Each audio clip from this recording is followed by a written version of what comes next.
नमस्कार, मैं डॉक्टर विजया शालिनी, स्त्री रोग विशेषज्ञ, गोयल हॉस्पिटल। आज हमारी चर्चा का विषय रहेगा सीटीजी। सीटीजी होती क्या है? सीटीजी होती है कार्डियोटोकोग्राफी। जैसे हम अडल्ट ईसीजी निकालते हैं, ठीक उसी प्रकार हम सीटीजी निकालते हैं।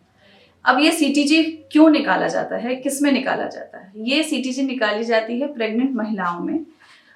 जिन महिलाओं को कॉम्प्लिकेटेड प्रेगनेंसी हो, जैसे कि डायबिटीज इन प्रेगनेंसी, या फिर ब्लड प्रेशर प्रेगनेंसी में, या बच्चा कम घूम रहा हो, या जिस माँ के बच्चे के चारों तरफ पानी बहुत कम हो, है ना, या बच्चा समय से ऊपर हो गया हो, तो इन सब कंडीशंस में साथ साथ अगर माँ लेबर पेन्स में हो तो हम इसमें सीटीजी निकालते हैं, यानी कि बच्चे की धड़कन की जांच। बच्चे की धड़कन की जांच निकाली जाती है ताकि हमें पता लग पाए कि हमारा जो बच्चा है वो पेट में ठीक ठाक है कि नहीं। उसकी पूर्णतः निगरानी होती है सीटीजी के द्वारा। ये बहुत ही सिंपल प्रोसीजर है, इसमें कोई दर्द नहीं होता, ओपीडी बेसिस पे इसे करा जा सकता है और इसमें खाली पेट की आवश्यकता नहीं है और इसमें कोई उपकरण शरीर के अंदर नहीं डाला जाता। ये बहुत ही सिंपल वे है। आइए मैं आपको दिखाती हूँ कि ये सीटीजी होती क्या है और उसे कैसे करते हैं।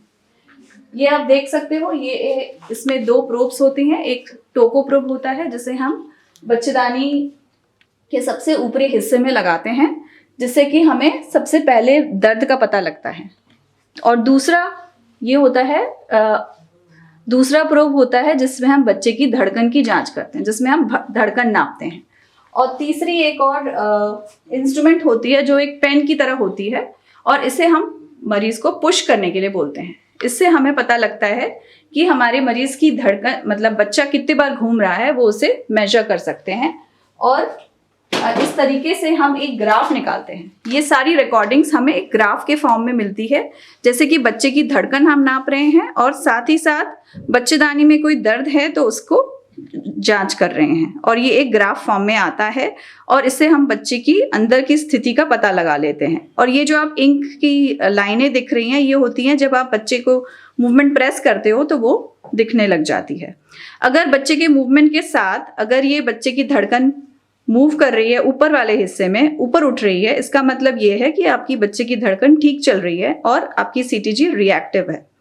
परंतु कई बार ऐसा भी होता है कि बच्चे की धड़कन नीचे जा रही होती है, ऊपर जाने के बजाय। अगर वो नीचे जा रही है तो वो सीटीजी नॉन रिएक्टिव कही जाती है। इसका मतलब है कि आपकी सीटीजी सही नहीं है और आपको एडमिशन की जरूरत है या आगे कुछ निर्णय लेने की जरूरत है।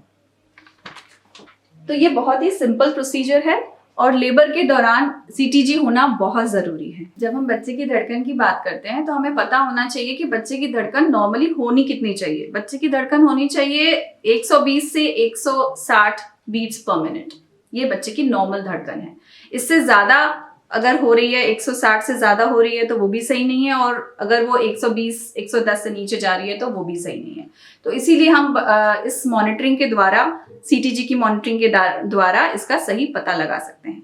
और अब हम ये भी जानना जरूरी है कि ये धड़कन वाली जांच होती कितनी देर है। ये होती है 10 से 40 मिनट के बीच में।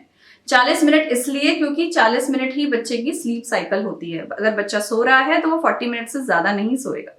और अगर 10 मिनट में आपकी जांच ठीक आ रही है, जैसे मैंने आपको पहले बताया कि धड़कन की जांच अगर ऊपर जा रही है, धड़कन आपकी ऊपर जा रही है मूवमेंट के साथ, तो 10 मिनट भी काफी है। लेकिन अगर उसमें बच्चा नहीं मूव कर रहा है तो हम मैक्सिमम इसको 40 मिनट्स तक कंटिन्यू कर सकते हैं। इसलिए मेरी सलाह ये रहेगी कि आप उसी अस्पताल का चुनाव करें जहां पर सीटीजी की सुविधा उपलब्ध हो, क्योंकि लेबर के दौरान सीटीजी बहुत महत्वपूर्ण है। ये पूर्णतः आपके बच्चे की निगरानी करता है।